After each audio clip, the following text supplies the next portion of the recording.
Bonjour et bienvenue sur Embodied Ethics, corps éthique. Je m'appelle Mandoline. J'ai la voix un peu cassée aujourd'hui, mais j'avais envie de revenir sur cette chaîne YouTube pour partager quelque chose. J'ai mis pas mal de vidéos en ligne pendant le confinement au printemps dernier, puis ensuite j'ai arrêté.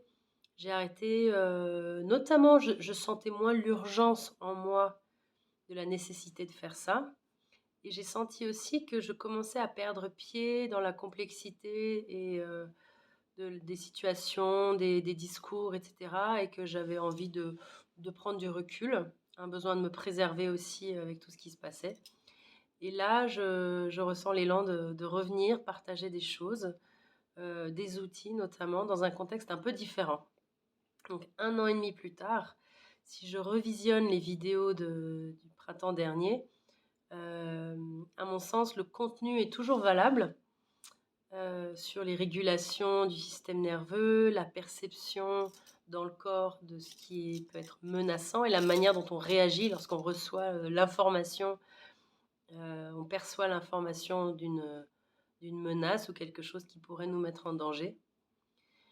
Et, euh, et aujourd'hui, je sens que la situation, elle est différente, elle est diffuse, multiple, et elle s'articule sur une durée qui à la fois, bon, on peut peut-être en situer le début d'une forme de vague qui a démarré avec le premier confinement en France autour du Covid en 2020, printemps 2020. Et là, dans la durée, de la manière dont, en tant que société, on s'organise autour de cette information et de la manière dont elle est traitée euh, par les institutions françaises, par les médias français et francophones. Et c'est cette durée qui fait que les choses sont un peu différentes.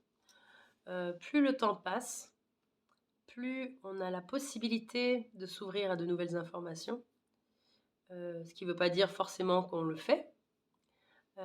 Et aussi, plus on a la possibilité de s'endurcir dans un point de vue ou dans une manière de comprendre ce qui se passe.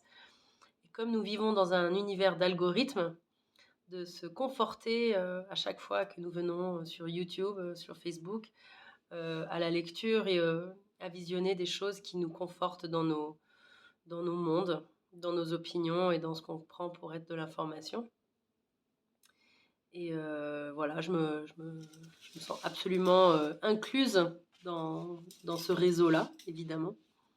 Je n'ai aucune magie qui m'extrait des algorithmes de mon ordinateur et de mon téléphone. Tout ça pour dire quoi? C'est que la manière dont on est en train de s'organiser, c'est une manière qui est plus sur la durée, qui est plus une posture interne, qui n'est plus dans la réaction et dans la défense immédiate à la perception d'une menace, mais qui est plus sur quelque chose qui va commencer à se cristalliser au niveau d'une identification avec une posture de vie. Alors c'était peut-être le cas avant, mais il me semble que c'est quelque chose qui est en train de se faire actuellement, de se poser dans nos corps et dans nos systèmes de valeurs et dans nos systèmes de communication. Et voilà, j'avais juste envie de partager ça, l'endroit où, à force de tenir un point de vue dans la durée, ce point de vue commence à devenir une identité. Et à partir du moment où c'est une identité, ça va être une chose de plus à défendre. Plus on a d'identification, d'identité en nous à porter et à défendre, moins il y a d'espace de doute, de mouvement et d'ouverture possible. Et même si l'identité que j'ai et la posture que je crois prendre, c'est une d'ouverture, si je la maintiens dans la durée et qu'elle s'installe comme une identité, en fait, elle se fige. Et pour moi, l'ouverture, c'est un mouvement, c'est une capacité à s'ouvrir encore et encore et encore à la demande du réel qui change tout le temps. C'est pas simplement je suis ouverte, je suis une personne ouverte, euh, comme un état de fait, comme une posture intégrée.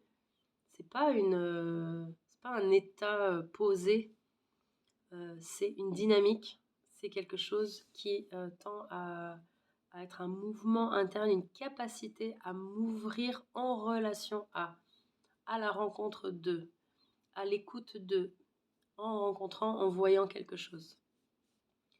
Et ce mouvement-là, il demande de l'espace. Et l'espace, c'est d'être moins identifié avec les choses que je crois et que je défends et que je maintiens sur la durée. Donc tout ça, ça peut paraître un peu vague. Je ne sais pas du tout si je suis claire. En tout cas, il me semble que la capacité à s'ajuster aux demandes du réel, du quotidien et du présent, qui change tout le temps, tout change, me demande de pouvoir remobiliser en moi de la curiosité et du doute. De la curiosité et du doute. Qu'est-ce que je vois? Qu'est-ce que j'entends? Qui es-tu? Et d'assouplir mes opinions et mes identifications, même celles qui seraient de l'ordre de l'ouverture, voilà, de l'écoute, de la bienveillance. Si c'est figé, c'est que je suis en train de jouer quelque chose. Voilà. Donc, de re-questionner un peu nos postures au quotidien, de rester en vie, de rester dynamique. Qu'est-ce que je crois savoir? Qu'est-ce que je crois savoir de moi? Qu'est-ce que je crois savoir de l'autre? Qu'est-ce que je crois savoir du monde et de la situation?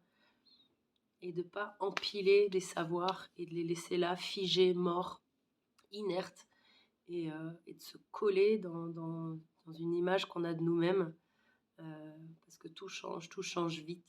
Et il vaut mieux danser avec tout ça et rester souple et continuer à, à remobiliser du doute et de la curiosité. Voilà. J'avais juste envie de partager ça. J'espère que c'est clair, cohérent. J'ai perdu un peu de ma voix, j'ai pris froid.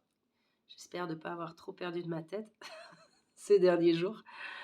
Et voilà, je vous souhaite une très très belle journée. Et peut-être que je reviendrai vers vous pour partager des choses ces prochains temps. À bientôt.